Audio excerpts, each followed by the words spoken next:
Hello everybody, Sunshine here. As you can probably guess, I've given up on the whole weekly video thing. I don't know, I just can't make weekly commitments like that. I've tried my hardest, it just doesn't work out. So, and today is Valentine's Day. And some of you love it, some of you hate it. But very few people know why we have it at all.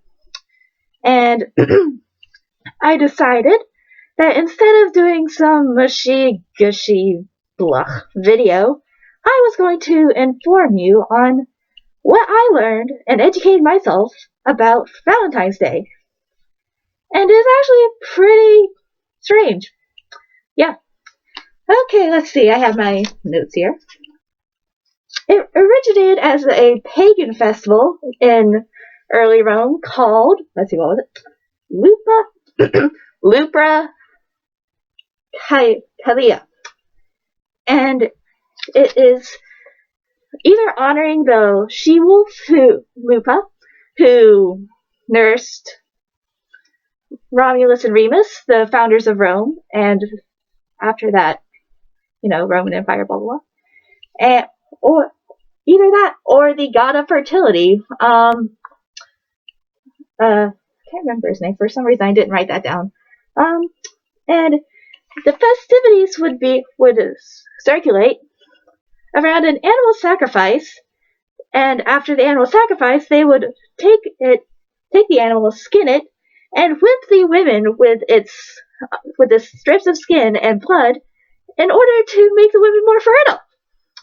So, for all you people trying to make babies, just go out today and kill a squirrel or something and start slapping your wife with it.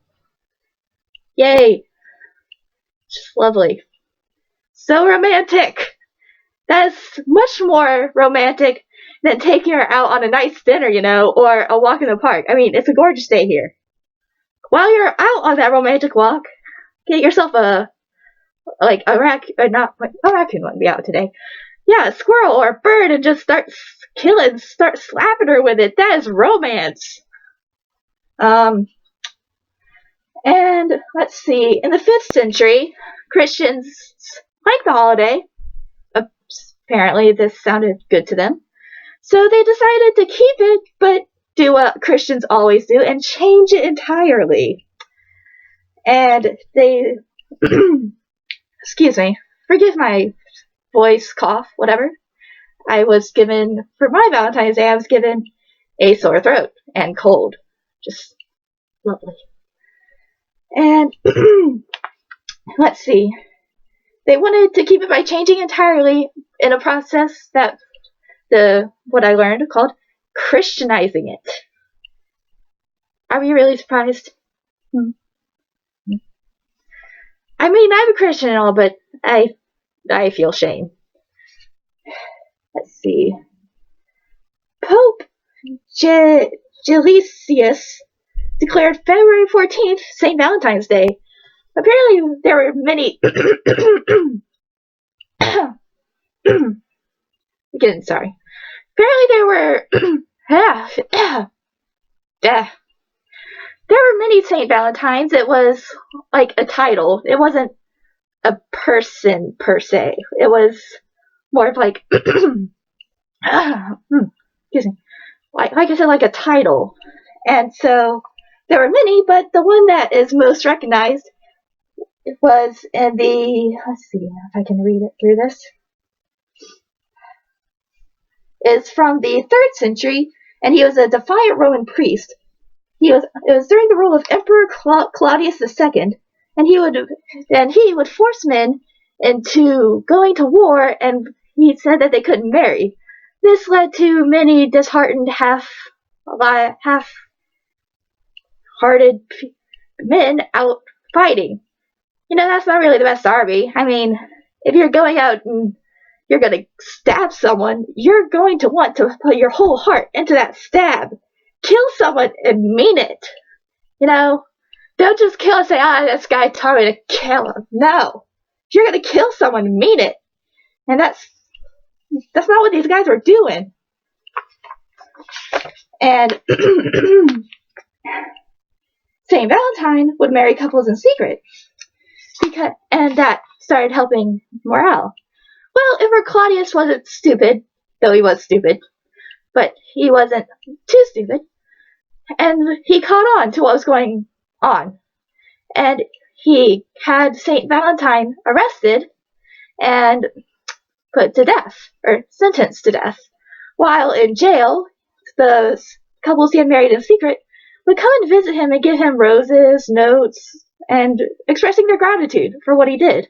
I mean, he sacrificed his freedom and his life so that they could get married. That sounds pretty unselfish. I don't know what you're doing this Valentine's Day, but it's not as crazy as that. Hopefully. I hope you don't live in that type of society. That'd be pretty bad. Excuse me. And so, while he was in jail, he fell in love with the jailer's daughter. You know, this is a lot better love story than Twilight already. Just throwing that out there. And on the day of his execution, February 14th, he wrote her a love note and had it passed to her, and it was signed "From Your Valentine." And that's where the whole Valentine started. And so now people just start declaring themselves Valentines. They're not saints, half these people. I hope they're not saints. If they are, that's pretty scary. And, oh wow, this video's going a long time. And you might be wondering, so what is Cupid? Cupid is the god of love in Roman mythology. Not really much more to it. It inspired Christian cherubs because he was a cute little baby shooting people with arrows. I mean, what's cuter than that? I mean, give a baby a bow and arrow that can make you fall in love. That's pretty romantic. You know, vigilante baby with a bow and arrow. That's just what, yeah. Okay, so that's what I found out. I hope this wasn't too boring. I just thought it'd be better than, you know, oh, I love you, you know. And for all you single people, I feel bad for you. I want to hug you and bring you here and watch movies with you and just make you feel loved. Because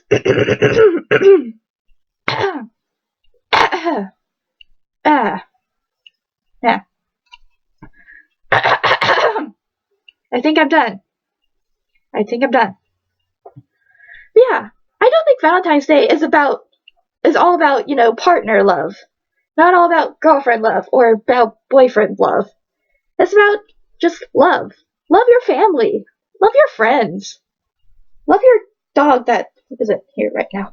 But just try not to focus on the fact that you don't have a romantic partner. Just focus on the ones who do love you and what you do have. I mean, there's no point being sad just because everyone else is happy. Just throwing that out there. So, I hope you have a happy, sunshiny Valentine's Day.